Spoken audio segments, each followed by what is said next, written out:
특사경에 따르면 이들 부정청약자들은 과천시에 살고 있는 친척집에 세대주로 위장 전입해 자격 조건을 맞추거나 따로 사는 부모를 세대원으로 전입 신고하는 방법으로 부당하게 청약가점을 받은 혐의를 받고 있습니다.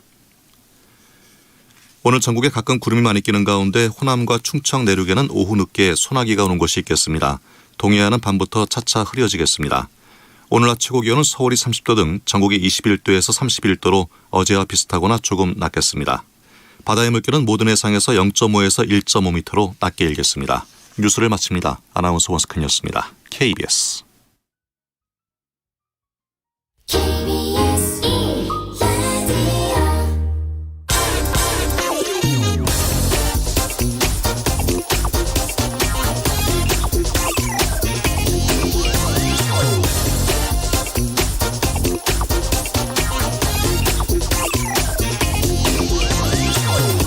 자질이 부족한 기업 총수의 판단과 행동이 기업에 부정적인 영향을 미칠 때 이걸 오너 리스크라고 하죠. 요즘 글로벌 오너 리스크의 끝판왕은 테슬라의 CEO 일론 머스크 아닐까 싶습니다. 오늘 또 참지 못하고 이분이 비트코인 관련해서 한마디 했다고 합니다. 넉 달 전 2월에 이 머스크가 비트코인 15억 달러어치를 샀다면서 앞으로 테슬라 이 차 살 때 비트코인으로 결제할 수 있게 하겠다 이렇게 발표하면서 이 가상화폐는 롤러코스터를 타기 시작했죠. 그러다 갑자기 이 비트코인 채굴하는데 전기가 너무 많이 소모된다면서 테슬라 차 결제 비트코인 금지한다고 또 발표했습니다. 아니 비트코인 채굴하는데 전기 많이 소모된다는 거 이거 온 세상 사람들이 다 아는데 머스크만 여태 몰랐었다는 건가요? 그러더니 오늘 다시 이 비트코인으로 테슬라 사게 해주겠다고 또 말을 바꿨습니다.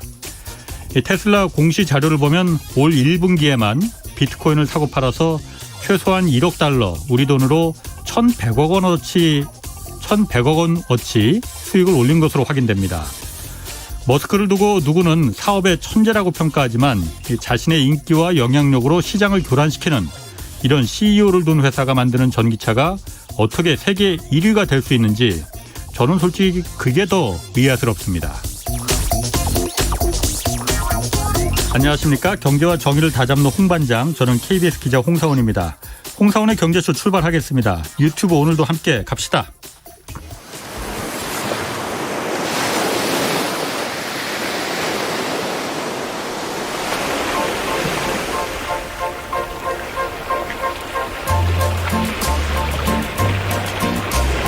더우면 더울수록 경제 정보는 시원해야죠. 믿을 수 있는 정보만 깔끔하게 전해드립니다. 더위에도 굴하지 않는 홍사운의 경제쇼. 네, 그 여당인 그 민주당 부동산 투기가 주택 공급 대책 내놨습니다. 또 국토부와 서울시도 주택 공급 협의안 발표했는데 이게 어느 정도 실효성 있는지 오늘 좀 자세히 알아보겠습니다. 두 분 모셨습니다. 선대인 경제연구소 소장 그리고 이종우 이코노미스트 나오셨습니다. 두 분 안녕하세요. 네, 안녕하세요. 선 소장님 오랜만에 뵙겠습니다. 예, 되게 오랜만에 나오네요. 예. 자, 먼저 부동산 문제 들어가기 전에요. 어제 그 G7 정상회담 이제 폐막했단 말이에요. 그 의미 먼저 이세 타장님께서 간단하게 좀 어떤 성과가 있었는지 경제적으로 좀 짚어주시죠. G7이 어제 열렸고요. 예. 그다음에 또 공동 그 발표문도 만들었습니다. 예. 거기에다가 우리나라 대통령도 거기에 참석을 했습니다. 예. 전부 다 사실인데 언론에서는 그다지 나오지 않았기 때문에 G7이 열리는지도 잘 모르겠고 그다음에 대통령이 참석했는지도 잘 모르겠고 뭐 이런 그 형태인데요. 불만이 좀 많으신 그 느낌인데. 불만이 많죠. 당연히. 왜냐하면 G7이라고 하는 것이 예. 그 세계에서 선진 7개만 그 뽑은 거거든요. 예. 거기에 우리나라를 포함해서 이제 4개국이 더 들어갔는데 나머지 뭐 남아공이나 이런 데는 영연방이기 때문에 이번에 영국이 개최를 했기 때문에 들어간 거고 그 이에 들어간 거는 우리나라가 유일합니다. 그렇군요. 그렇기 때문에 굉장히 좀 의미가 있다라는 생각이 드는데 언론은 거의 다루지를 않는 것 같다라는 생각이 좀 듭니다. 뭐 감정 빼시고 어느 정도 성과가 예. 있었는지 한번 그 일단 이제 한 세 가지 정도로서 이 정리가 되는데요. 예. 중국에 대해서 대단히 강경한 목소리가 나왔다. 네. 이렇게 이제 되고요. 두 번째는 코로나19 종식을 위해서 백신 보급을 촉진하겠다라는 거. 맨 마지막은 환경 문제입니다. 예. 그렇게 이제 세 가지. 가지인데 언론이 주로 많이 다룬 부분들은 이제 중국에 대해서 강경한 목소리가 굉장히 많이 나왔다 이런 부분이거든요. 예. 그러니까 홍콩, 그다음에 신장 위구르 자치구, 예. 그다음에 대만 갈등 이런 부분들에 대해서 모여서 굉장히 공세를 펴는 형태였었어요. 근데 이게 폐막연설에서 어떤 특정한 국가 특히 중국을 비난한 거는 이번이 처음입니다. 저번 같은 경우에는 이제 북한하고 러시아를 얘기를 했었는데 예. 중국은 그때 빠졌었거든요. 그러니까 예. 중국이 이번에 이제 처음인 형태이고요. 그다음에 이제 경제와 관련해서는 중국의 비시장 정책과 관행에 대응하기 위해서 집단적인 접근을 하겠다 이렇게 얘기했습니다. 이건 아마 그 동안에 이제 계속 예. 이 바이든 대통령이 되면서 예. 이 전임인 트럼프 대통령의 연장선상에서 하되 동맹을 강하게 해서 하겠다라는 얘기를 많이 하지 않았습니까? 예. 그거를 이제 수사적으로 이제 풀어놓은 그런 형태다라고 봐야 되거든요. 그다음에 1대1로라고 지금 중국에서 하고 있지 않습니까? 신실크로드. 예, 그거에 대응하기 위해서 글로벌 파트너십을 구축하겠다 이렇게 얘기를 했습니다. 근데 이게 그 중국과 관련한 강경 목소리가 굉장히 나온 거는 사실인데 예. 이게 문제가 뭐냐면 그 안에 있는 나라들 사이에서도 또 상당히 엇갈립니다. 미국 같은 경우에는 이거를 굉장히 지지를 하는 형태고 프랑스 같은 경우에는 이런 얘기를 했습니다. G7은 중국의 적대적인 클럽이 아니다. 이런 얘기를 했습니다. 그러니까 그 안에서도 예. 서로 간에 좀 눈치를 보는 그런 형태인데 이게 이제 이럴 수밖에 없는 게 세계 약 한 120개 국가 정도가 예. 중국이 무역 1위 국가인 거거든요. 우리나라도 거기에 포함되고. 그렇지. 예. 그러니까 이제 중국하고 척을 진다라고 하는 것이 별로 그렇게 좋은 건 아니다. 근데 이번에 이제 뭐 공동 발표물을 만드니까 거기에 뭐 이름은 올렸지만 우리의 속내는 그건 아니다라고 그렇군요. 하는 걸 이제 그 바깥쪽에서 이렇게 얘기를 하는 형태예요. 예. 그다음에 이제 백신 보급한 거는 굉장히 어떻게 생각하면 간단합니다. 그 10억 회분 정도를 확보해 가지고 이거를 기부하겠다라고 예. 하는 거고요. 그다음 얘기 나온 거 있지 않습니까? 그 백신의 직접 재산권 이걸 예. 한시적으로 면제해 주자. 이거는 뭐 결론을 내지를 못했습니다. 예. 이건 뭐 나라에서 한다고 해서 되는 게 아니라 그렇죠. 기업들과 관련한 문제니까요. 그렇고 그다음에 이제 환경 관련해서는 2050년까지 그 온실가스를 제로로 만들겠다라고 예. 하는 것이 이게 합의가 된 그런 그렇군요. 내용입니다. 그 백신 관련해서는 문재인 대통령이 지금 아스트라제네카 그 회장도 만나고 예. 한국이 그 허브 국가가 되기 위해서 어떤 발판을 많이 이번에 좀 다지고 왔다 이렇게 볼 수도 있죠. 예, 그렇죠. 근데 그거는 이제 G7에 가서 예. 그다음에 그 어떻게 생각하면 G7의 이 범위 내에서 있는 거는 아니고 예, 그렇군요. 간 김에 만난 거니까요. 제가 이번에 그 보면서 그 중국 관련해서 좀 제가 눈여겨봤던 거는 코로나 기원을 공동으로 조사하자고 예, 맞습니다. 했잖아요. 예. 중국을 대놓고 겨냥한 거 아니에요? 예, 중국을 대놓고 겨냥해서 그 얘기를 한 거는 맞죠. 예, 알겠습니다. 사실 지금 오늘 본 주제 이제 부동산 관련해서 좀 가볼게요. 더불어민주당 그 부동산 투기가 주택 공급 대책 내놨습니다. 누구나 집 이게 제일 눈에 들어오던데 예. 일단 센터장님이 이게 누구나 집이 뭔지 예. 누구나 집 다 갖게 해주겠다는 예. 거 아니겠어요? 예, 한번 그렇죠. 좀 뭔지 좀 얘기해 주세요. 부동산 특위에서 공급 대책을 내놨는데요. 그거를 이해하기 위해서는 말씀하셨던 것처럼 누구나 집이라고 하는 것이 무슨 의미인지 예. 하는 것들을 한번 먼저 알 필요가 있습니다. 예. 이게 이제 이런 겁니다.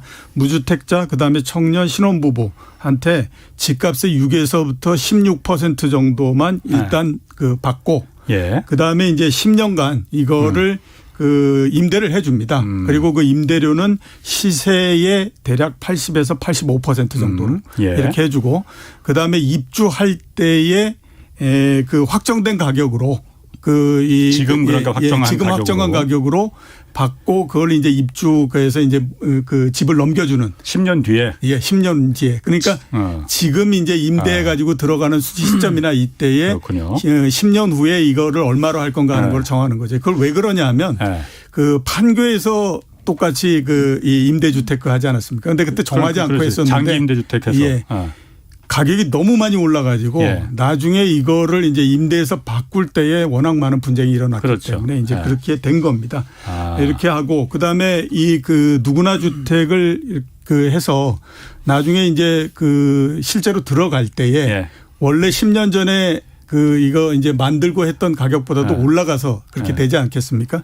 그렇게 돼서 올라가게 되면 10% 정도만 시행사한테 주고 90% 정도는 그 이제 임대를 받았던 사람, 그 사람이 이제 받아가는 그런 형태로서 일단 그 만들어져 있는 그런 그 상태입니다. 그렇기 때문에 10년 사이에 집값이 올라서 시세 차익이 생긴다고 하더라도 그거는 입주자한테 거의 90%가 넘어가기 때문에 지금의 공공임대의 형태하고는 조금 다른 형태. 완전히 다른 거죠. 예, 이렇게 이제 볼 수가 있죠. 그냥 예. 세부적인 내용을 잠깐 보게 되면 인천 검단을 비롯해서 6개 지구에 1,785가구를 지금 그 공급하는 거를 계획을 하고 있습니다. 그리고 뭐 인천 지역에 먼저 송영길 그 당대표가 인천 지역구니까 거기 먼저 해서 좀 지금 한다고 해요.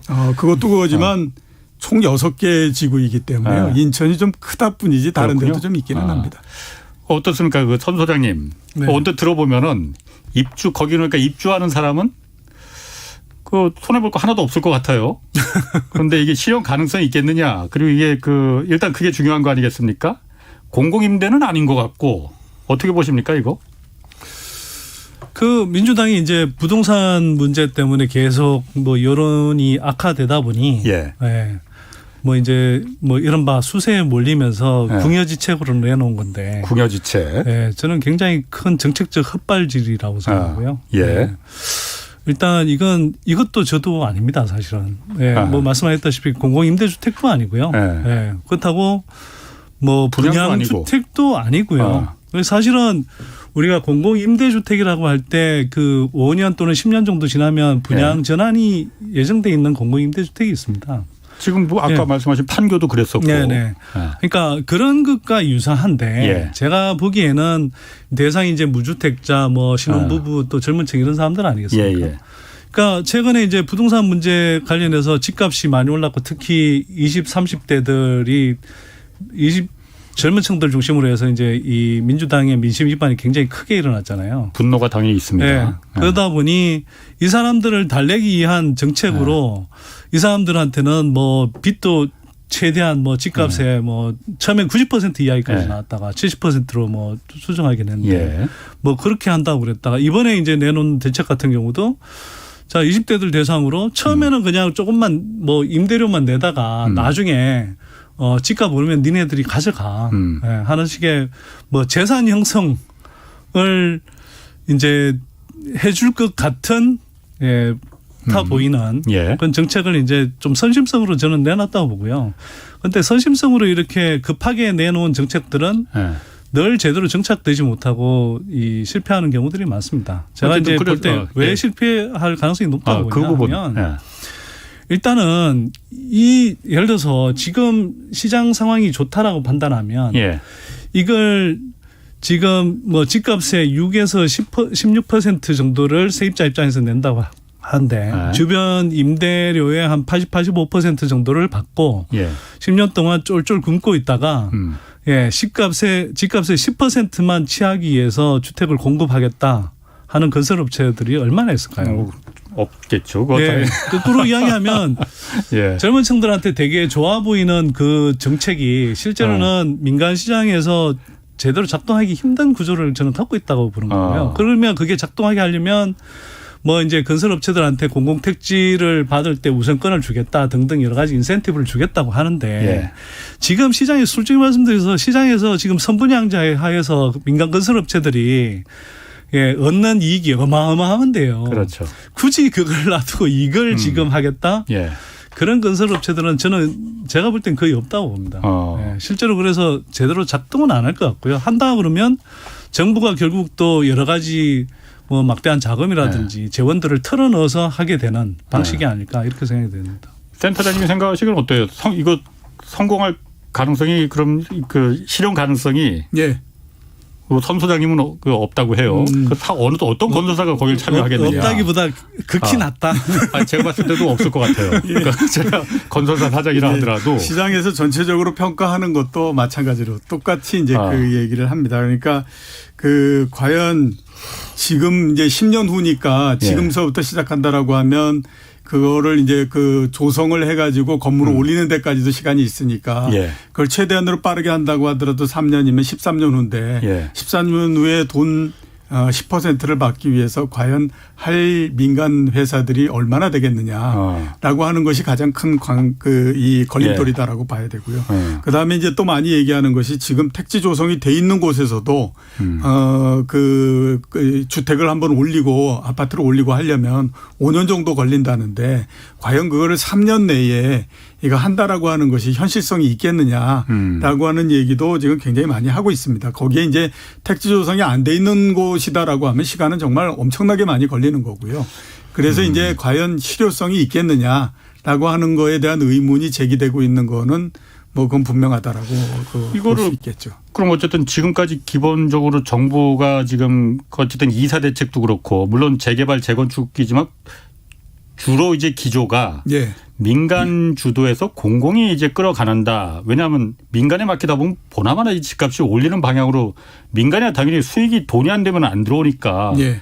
집값을 잡기 위해서는 공공이 이걸 주도적으로 끌고 가야 된다는 거잖아요. 그런데 이거는 어쨌든 민간을 참여시켜서 공공임대가 아니고 공공이 지원을 해서 민간한테 임대 사업을 하겠다 이 구조잖아요. 예.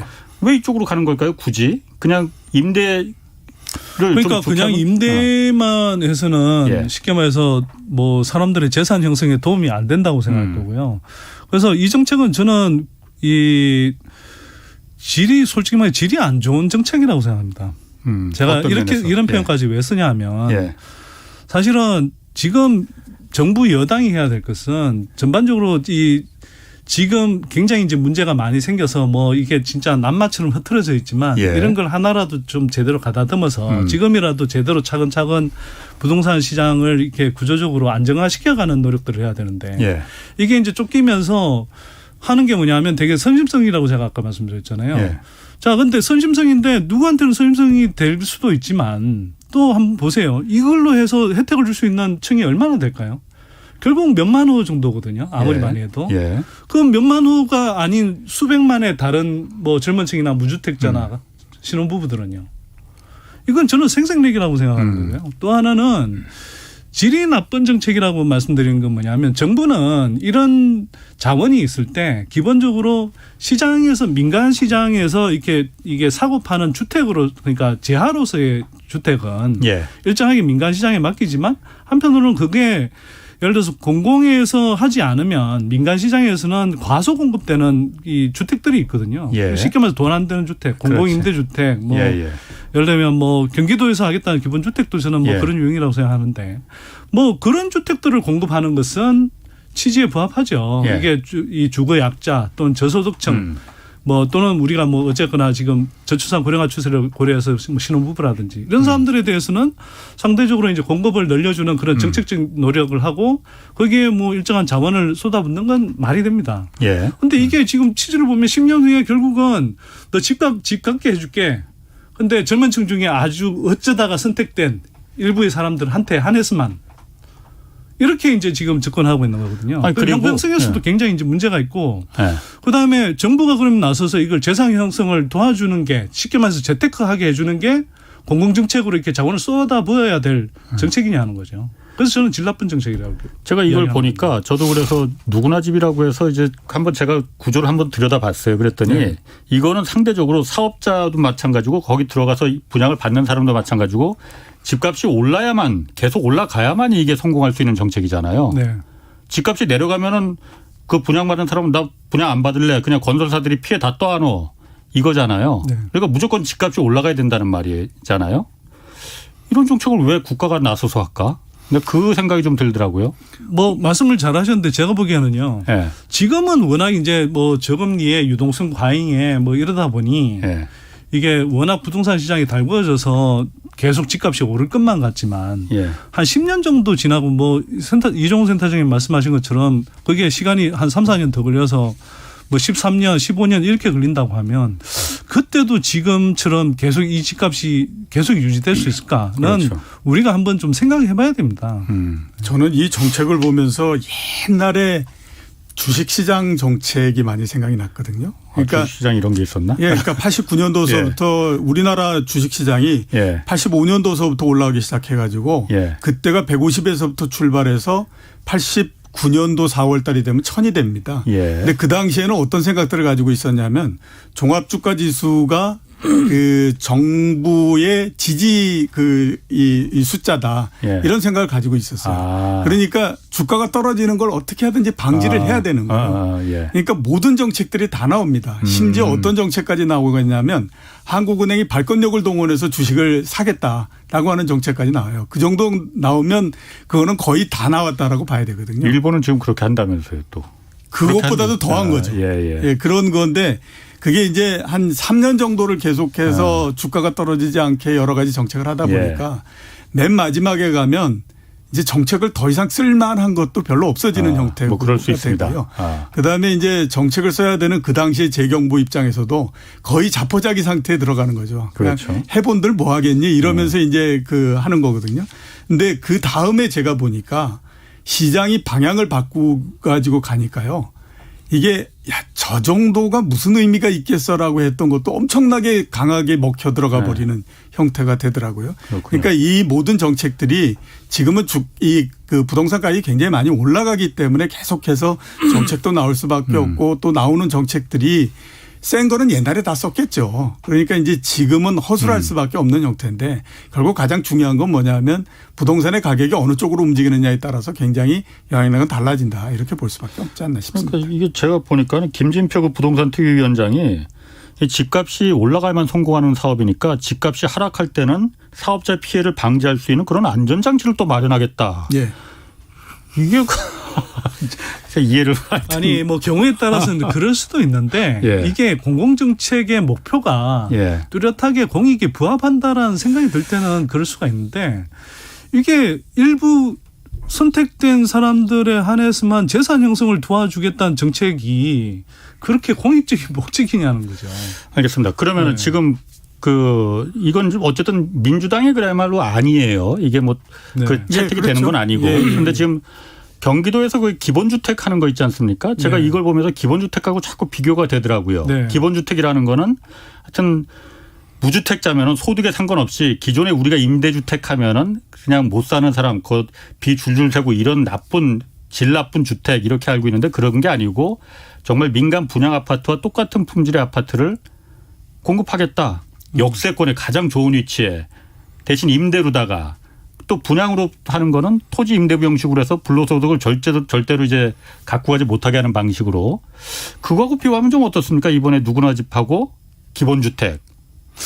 기본주택은 저는 뭐 아직은 사실은 구체적인 정책 디테일이 나왔다기보다는 일종의 이제 뭐 정책 컨셉 또는 방향에 가깝기 때문에 뭐 사실은 아주 구체적으로 논평하기는 좀 힘듭니다. 그런데 제가 그래도 이제 그 취지는 상당히 동의를 하고 사실은 뭐 이거는 저는 뭐 어찌 보면 나중에 오해를 피하기 위해서 말씀을 드려야 되는데 제가 지금은 임기 끝났지만 경기도 부동산 정책위원회 위원장일 때 나온 정책이기도 하고요.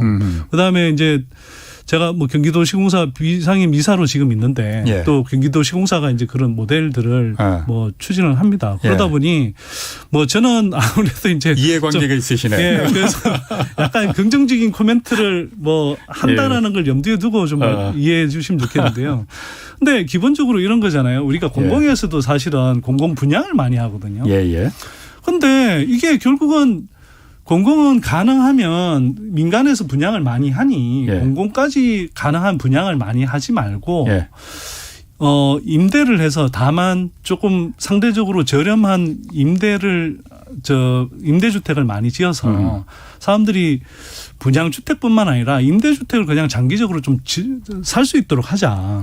근데 지금까지 그런데도 공공이 이제 분양주택을 많이 지었던 이유는 사실은 이제 계속 재원 문제가 이제 있는 거예요. 그래서 이제 뭐 어쨌거나 공공도 돈을 벌어야 공공 임대주택도 짓고 뭐 이렇게 하는데 그런데 이제 막 그런 관성에 따라 움직이다 보니 어떨 때는 이게 주객이 전도돼서 공공도 분양을 엄청 열심히 하고 있는 거거든요.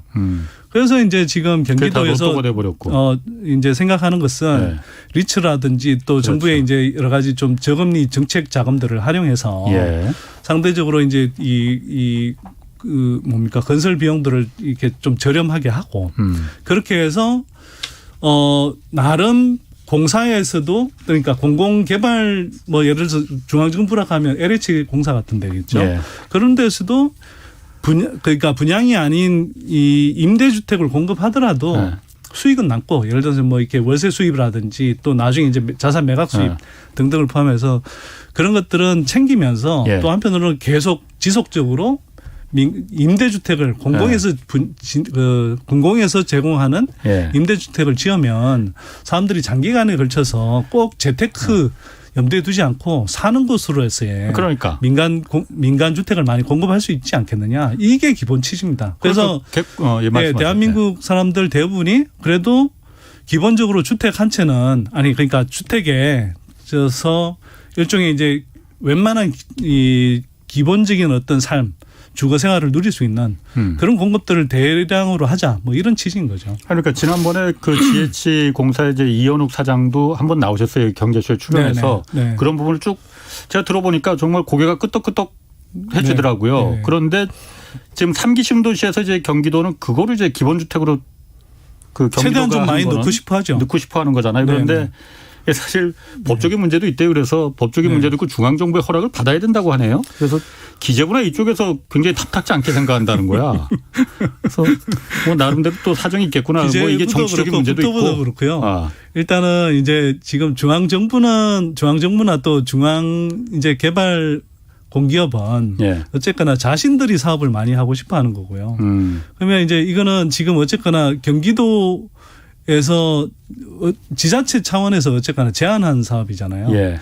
그러다 보니 이제 뭐 아무래도 뭐 주도권을 뺏기는 듯한 그런 것도 있고 또 들겠구나. 법제화도 예. 아직 충분히 안 돼 있는 게 맞죠. 예. 그래서 제가 아까 이제 좀 아직 컨셉에 가깝다고 말씀드린 게 그렇군요. 이걸 법제화를 해야 되는데 아직 그런 부분들이 뒷받침이 그렇죠. 많이 안 돼 있어서 예. 그렇습니다. 알겠습니다. 뭐 그 기본주택 얘기는 나중에 저희가 좀 기회가 될 때 다시 한번 좀 그 다루는 거로 하고 그 주택 공급 방안 놓고 이제 국토부하고 서울시 협력안을 발표했어요. 그러니까 예. 그런데 눈에 띄는 게 이 재건축 아파트 이거 매우 큰 이슈가 지금 생긴 것 같더라고요. 네, 그렇죠. 조합원 지위를 언제 시점부터 언제서부터 인정할 하느냐. 거냐. 예. 그 내용 한번 좀 센터장님께서 얘기해 예, 주시죠. 주택정책 협력 강화 방안이 그 예. 내용입니다. 예. 투기 수요를 먼저 막고 그다음에 정비 사업을 진전해서 공급을 확대하자라고 하는 건데 예. 지금 재건축을 하려고 그러면 전체적인 프로세스가 어떻게 진행되냐면요. 예. 안전진단을 하고 예, 그다음에 제일 처음. 주민설명회 하고 예. 그다음에 지방의회 의견 청취받고 아. 그다음에 공시하고 예. 그다음에 추진위를 구성하고 사업자 선정하고 조합 만들고 관리 처분하고 이러면 예. 이제 거의 되는 형태이거든요. 그렇죠. 이 그 과거에는 어떻게 했었냐면 조합이 설립되기 이전에 까지 거래한 사람들에 대해서는 예. 조합원을 인정을 해 주기로 했습니다. 조합 조합원 설립 지위를. 단계까지. 예. 그러니까 훨씬 뒤에 있는 거죠. 관리 처분 그러니까 바로 직전 단계까지. 예. 그때까지. 예. 근데 예. 이번에 이제 바꾼 건 뭐냐면 안전진단을 통과하고 나면 예. 그때에서부터는 조합원의 지위를 부여하지 않겠다라고 하는 겁니다. 그러니까 서로 그때 산다고 하더라도 조합원이 될 수 없는 거고요. 그거는 그냥 갖고만 있는 거고 조합원이 등록이 안 돼 있기 때문에 나중에 어떻게 하냐면 이 아파트를 다시 재건축을 해가지고 예. 그 다음에 이제 이 정산을 해서 이 공시 가격으로 해가지고 그 감정평가 가격으로 해서 현금으로 돌려줘 버리는 현금 형태가 청산한다. 되고 예 아파트를 받을 수 없게 되는 거죠. 자 그러면 안전진단이라는 게 제일 첫 번째 단계잖아요. 예.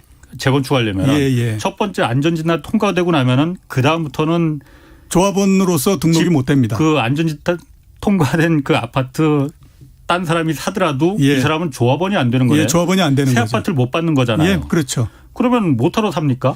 그렇기 때문에 이제 이게 왜 사람이 그러냐면 없겠네. 안전진단에서부터 조합이 설립되는 데까지 예. 평균적으로 보면 5년 정도가 걸리는 거거든요. 예. 그 사이사이에 예. 계속해서 이제 그 재건축 아파트를 놓고 가격이 예. 올라가는 게 됩니다. 그러니까 안전진단이 한번 끝나면 올라가게 되고요. 예. 그다음에 이제 추진이 구성하면 또 한 번 올라가고 단계마다 절차가 되는 거니까. 그다음에 이제 사업자 선정하면 또 올라가고 예. 뭐 이렇게 이제 되는데 그 중간 과정에서 가격이 올라가는 부분들이 못 올라가게 만들겠다라고 하는 거죠. 그렇게 하려면 맨 앞 단계에서 안전진단만 통과하게 되면 예. 그때에서부터는 이제 더 이상 조합원의 지위를 부여하지 않으면 그 이후에는 거래를 해봐야 의미가 없는 거니까 그런 거래가 없어질 거다라고 생각을 하는 거죠. 그럼 손 소장님 그러면 이게 어쨌든 국토부하고 서울시에서 이 안을 내놓은 거는 재건축 아파트가 항상 그 동네 집값을 네. 점프시키는데 신호탄 역할을 항상 한단 네. 말이에요. 네. 이걸 막겠다고 지금 한 거잖아요. 그래서 저는 상당히 좀 긍정적으로 봅니다. 왜냐하면 투기를 또는 투자를 예. 할 수 있는 기간을 대폭 줄인 거거든요. 예. 그리고 어쨌거나 우리가 이제 재건축 뭐 사업의 이제 취지를 이해한다면 그게 이제 너무 노후화되고 이렇게 또 뭐 안전진단 등을 통해서 뭐 살기에 적합하지 않은 주택이다. 예. 라고 판단되면 일정하게 재건축 또는 재개발을 이제 추진하는 거 아니겠습니까? 예. 그러면 결국은 거기에 살던 사람들이 계속 안착해서 살 수 있는 구조를 만드는 게 맞는데 지금까지는 그러니까 아까 뭐 센터장님 말씀하셨지만 계속 이제 그 가정마다 그렇지. 뭐 사업이 그러니까 단계를 거치면 수익성이 조금 더 좋아진다라고 하면서 계속 이제 투기 또는 투자 수요가 들려오면서 손바뀜이 일어나고. 조합원들도 그걸 원하는 거니까. 네, 근데 이제 그러면 원래 실제로 살던 원주민들은 그 사이에 다 나가버리고 쫓겨나고 쫓겨나거나 어쨌거나 중간에 나가버리게 되고 정말 이제 그 자꾸 뭐 돈다발 있는 사람들이 결국 그 조합원 지위를 최종적으로 얻는단 말이에요. 그래서 그 기간을 대폭 단축시키고 또 투기 또는 투자 수요에 의해서 이 재건축 뭐 아파트 가격이 올라가는 이런 흐름을 좀 막겠다는 취지로 보여서 저는 상당히 좀 긍정적으로 보고 있습니다. 원래는 오세훈 뭐 시장이 이제 이번에 보궐선거 후보자 시절에는 뭐 재건축 규제를 뭐 대폭 풀어서 막 엄청 이제 집값을 띄울 것처럼 이렇게 해서 제 양반 역시 사고를 치는구나 이렇게 좀 생각을 했는데 자, 표현이 너무 격한가요? 아니 뭐 하여튼 말씀하십시오. 오랜만에 나오셨으니까. 아니 근데 뭐 아니 사실 뭐 저는 오세훈 시장하고도 뭐 인연이 좀 있어서 그런데요. 여튼 뭐 그랬는데 정작 이렇게 하는 걸 보니 상대적으로 뭐 그 우려를 좀 접어도 되겠다 이런 생각이 들어서 다행스럽게 생각합니다. 보십시오. 안전진단 통과하고 나서 실제로 새 아파트가 들어서기까지 오래되는 데는 굉장히 시간 걸리. 음마 아파트 같은 경우도 그렇죠. 2010년도에 안전진단 통과했기 때문에 지금까지 12년째 지금 그러고 있는 겁니다. 그러니까 12년째 지금 이 안대로 하면은 12년 동안 이 집을 사고 팔고를 못하게 된다는 거잖아요. 그러면은 불만들 많을 것 같고 일단 아파트 조합원들은 왜냐하면 아까 말씀하신 대로 단계마다 그 불로소득이 집값이 올라가서 불로소득이 커져야 되는데 그게 지금 없어질 거 아닙니까? 바보가 아닌 이상 누가 사겠습니까? 조합원 지위가 안 생기는데. 그러면은 불만인들이 일단 많을 것 같다는 그 생각이 들고 첫 번째로 두 번째는 이렇게 되면은 그 집주인 입장에서는 거의 계속 살거나 아니면 그 집을 그냥 임대로 전세나 월세로 내주는 그런 수요가 굉장히 늘어날 것 같다 그런 생각이 들거든요. 어떻습니까?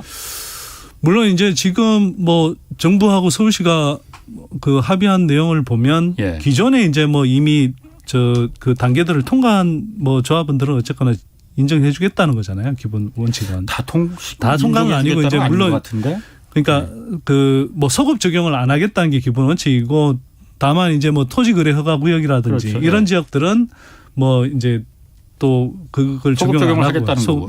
소급 적용을 하겠다는 건데.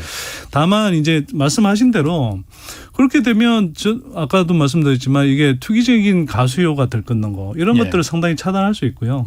또 아무래도 이제 실거주 위주로 이 재건축을 이제 접근하도록 좀 만들어주는 효과가 있는 것 같습니다. 그래서 어찌 보면 뭐 이게 부동산 시장 우리 누구나 알다시피 이제 부동산 시장의 사실 출발과 끝이 늘 이렇게 재건축이었잖아요. 그렇죠. 그런 면에서 이게 부동산 시장을 좀 안정시킬 수 있는 특히 서울에 아파트 분양 시장 아파트 이 시장을 좀 안정시킬 수 있는 뭐 그런 좋은 대책도 될 수 있겠다 이런 생각이 좀 들기도 합니다. 그러면 그 센터장님 안전진단을 지금 서울시내에서 재건축 지역들이 여러 군데 있잖아요. 근데 거의 대부분은 안전진단 정도는 다 통과가 뭐 된 것 같고 여기 여의도도 그렇고 뭐 목동도 그렇고 목동도 뭐 안전진단 아직 통과 안 된 데도 있긴 있어요. 그런데 통과된 데가 많이 있지 않습니까?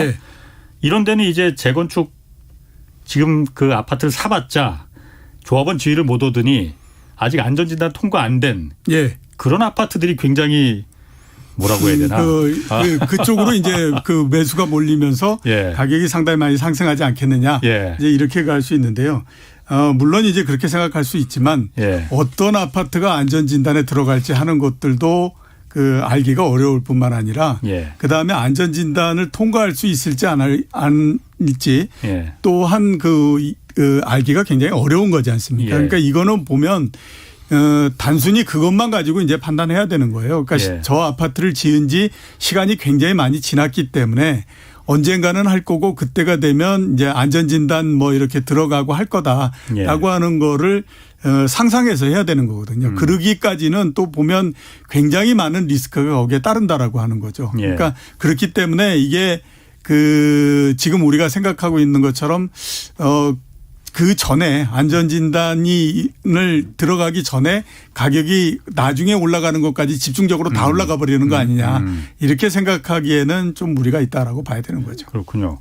이게 어쨌든 지난번 재보궐선거에서 재건축이라는 게 어쨌든 그 이슈 중에 하나였잖아요. 예. 그래서 빨리 좀 낡은 아파트 재건축하는 거 당연히 해야 됩니다. 그런데 예. 뭐 여러 가지 사정 때문에 그 규제가 있었으니까 오세훈 시장을 이제 표를 던진 사람들은 많은 부분들이 일정 부분 이제 재건축에 대한 기대 예. 이걸 했을 텐데 이번 이 국토부하고 합의한 거는 그분들 입장에서는 좀 오세훈 시장이 배반했다. 그렇게 보이지 않을까? 네, 그렇게 예. 충분히 볼 수 있는데요. 예. 오세훈 시장 입장에서도 가장 부담스러웠던 것이 뭐냐면 예.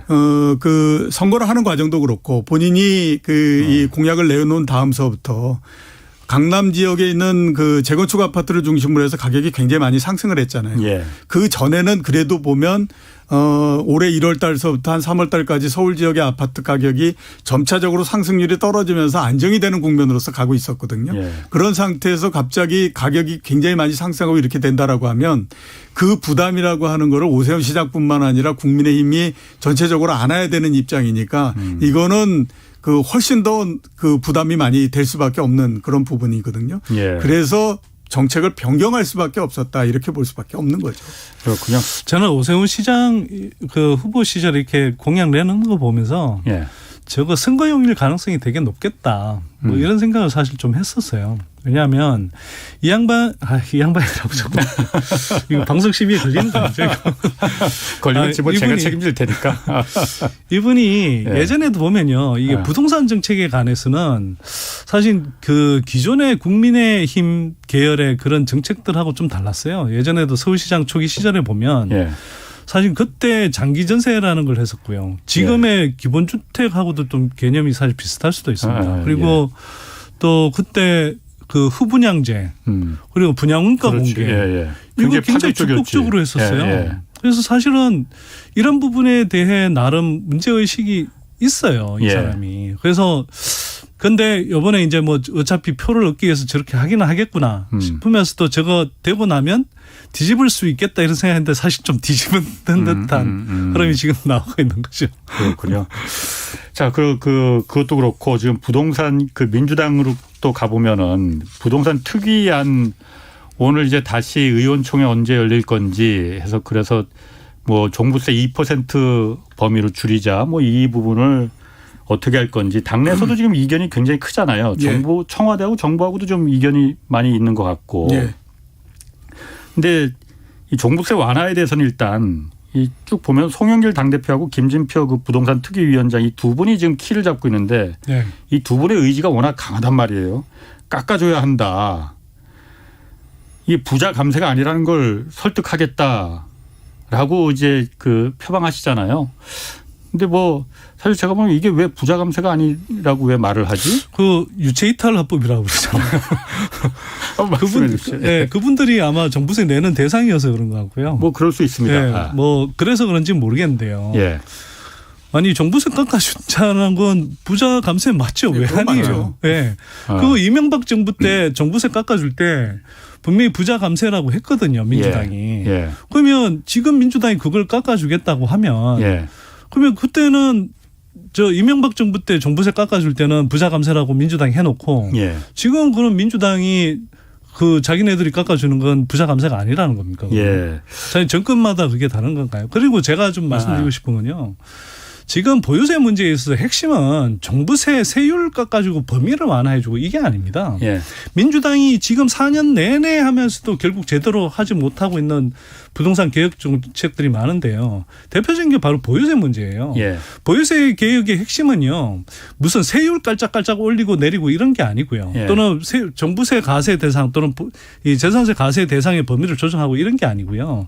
실은 가표 현실합니다. 가표. 예. 근데 지금 우리가 이제 뭐 예를 들어서 70% 정도 수준 됐죠 지금. 그거는 뭐 우리가 이제 수도권의 뭐 공동주택들, 아파트들 이런 거는 한 시세 반영률이 70% 된다고 해요. 예. 근데 제가 계산해 본 바는 70%도 안 됩니다 여전히. 근데 좋습니다. 거기는 돼 있는 게 어느 정도 맞고, 예. 그럼 대다수 중산층 서민들이 사는 뭐 주택들은 돼 있는데 예.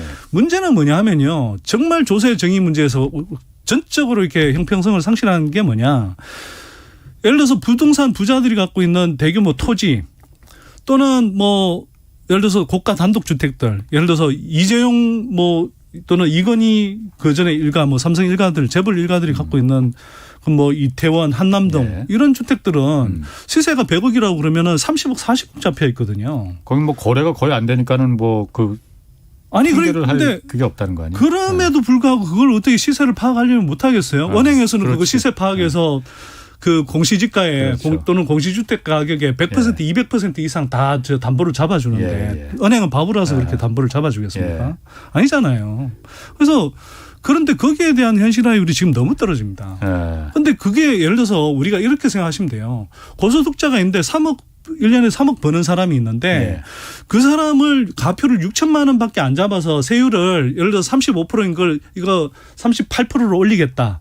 또는 뭐 3억 가세하던 사람을 2억 수준으로 나서 가표 기준을 예. 뭐 소득세 이제 예. 중과 기준을 뭐 2억으로 낮추겠다. 그렇게 한들 실제로는 그 사람들이 3억 버는 사람들이 6천만 원의 가표를 매겨서 6천만 원에 걸맞는 세금만 내고 있다 그러면 예. 그 세금 제대로 내고 있는 건가요? 그 4년 내내 아무것도 안 하고 있잖아요. 그러면서 무슨 종부세 완화? 종부세를 제대로 부과했습니까?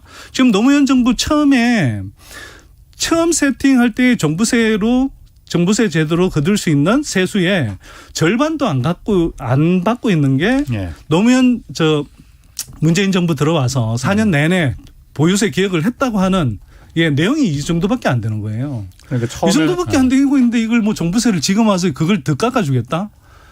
이게 부자감세가 아니면 뭐가 부자감세입니까? 그러니까 제가 뭐 이 시간에서도 몇 번 말했지만은 처음에 문재인 정부 초기에 그 재정특위라고 해서 왜 종부세 강화 굉장히 세게 지금보다 세게 해서 집값 잡겠다라고 했었는데 문재인 정부 초기에요. 네. 지방선거 직후에 발표된 내용. 예. 그런데 그때 막상 까보니까는 아무것도 안 있었잖아요. 예. 정말 호랑이 나올 줄 알았더니만은 쥐새끼 한 마리 정도 나온 정도밖에 안 됐잖아요. 네. 그러니까 네. 그 부동산 투기꾼들한테 신호를 준 거죠. 시그널을 준 거거든요. 예, 아무것도 아니구나. 이 정부는 집값을 잡을 의지가 없구만. 네.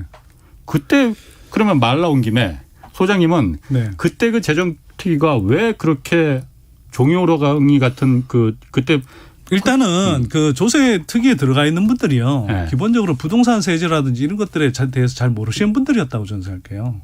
그러니까 부동산 보유세의 현실을 잘 모르시는 거죠. 예. 그러니까 예를 들어 그분들이 실제로 이제 실효세율이 얼마나 떨어지는지, 예를 들어 가표가 얼마나 낮게 잡히는지 이런 걸 잘 모르시는 분들이었고요. 네. 또 하나는 이게 아무래도 정치적인 어떤 그 기획에 많이 휘둘리는 거죠. 예. 정책 전문가들이 들어가 있다고 하지만 결국은 청와대가 원하는 선이 있고 그걸 정무기획 라인에서 대략 이 정도 선의 답을 내놔라라고 했을 때 그 정도 그 안에서도 물론 이제 강화하자고 했던 분들이 있지만 결국은 시나리오 4개를 가지고 이제 그 시나리오 4개 4개를 다 뜯어봐도 제대로 강화된 안이 없었거든요. 그래서 그렇게 나온 거죠. 나왔는데 그나마도 그 당시에 이제 김동연 경제부총리 시절에 기획재정부가 그나마도 더 약하게 만들어버렸던 거죠. 그래서 말씀하신 것처럼 시장에서는 문재인 정부 초기에는 그래도 이 정부가 이제 지방선거가 있으니까 뭐 부동산 문제와 관련해서 강하게 푸시를 못하는구나 이렇게 이제 생각했다가 지방선거 끝나고는 나름 그래도 좀 가감하게 개혁을 하지 않을까 싶었는데 나온 걸 보니 진짜 태산명동 서일필이거든요. 예. 그러니까 시장에서 투기 또는 시장의 어떤 투자 세력들이 우습게 봐버린 거죠. 그럼 그런 지금 상황에서 이제 그해 7월 8월에 뭐 박원순 이제 서울시장이 나와서 또 영산 여의도 통개발하겠다 이래 버리니까 여당의 청와대도 그렇죠. 서울시장까지 나서서 그렇게 해버리니까 완전히 불쏘시개 돼서 그해 하반기에 엄청 폭등을 했었잖아요. 가만 그 감정 좀 물 좀 드시면서 오랜만에 나오셨는데 그렇게. 자, 그러니까 제가 좀 보고 있잖아요. 네. 좀 너무 안타까워서 그렇습니다. 자, 그러면 지금 뒤늦은 이미 버스 지난 뒤지만은 만약에 그 당시에 그때 문재인 정부가 그 원래 취지대로 보유세 과표 현실화 이런 부분을 애초에 하려고 했던 대로 밀고 나갔으면은 오늘과 같은 상황은 안 만들어졌을 거라고 보십니까? 일단 제가 좀 바로 잡고 싶은 게요. 예. 문재인 정부는 보유세라든지 후분양제라든지 그 부동산 개혁 과제라고 우리 흔히 이제 뭐 말하는 그런 부분에 대해서 명확한 입장을 한 번도 말한 적이 없었어요, 원래. 많은 사람들이 그냥 인상을 갖고 있는데 처음에 말했던 것 같은데. 그러니까 인상을 갖고 있다니까요. 그런 거예요? 네. 그래서 언론에서 보유세를 이렇게 할 것이다. 또는 후분양제는 이렇게 할 것이다 그랬는데 뭐 대선 캠프 시절부터 해서 뭐 문재인 정부 지금 내내까지 기본적으로 이 방향에 대해서 물론 특히 초기에 어떻게 가겠다는 전체적인 틀을 한 번도 제시한 적이 없었어요. 그런데 말씀하시죠. 센터장님 먼저. 제 생각으로는 그런데요. 그 당시에 세제를 굉장히 강화했고 그다음에 뭐 심지어 굉장히 공급을 많이 늘리고 하는 정책을 폈다고 하더라도 저는 지금에서 그렇게 지금 상황과 그렇게 크게 차이가 나지는 않았을 거다라는 생각을 해요. 왜 그러냐 하면 우선은 보게 되면 지금의 그 이 부동산 가격이 지금까지도 상승하고 한 가장 큰 이유는 다른 무엇보다도 굉장히 낮은 금리와 너무 많은 돈을 풀어버렸기 때문에 그리고 그게 우리나라만의 문제가 아니라 전 세계적인 형태였거든요.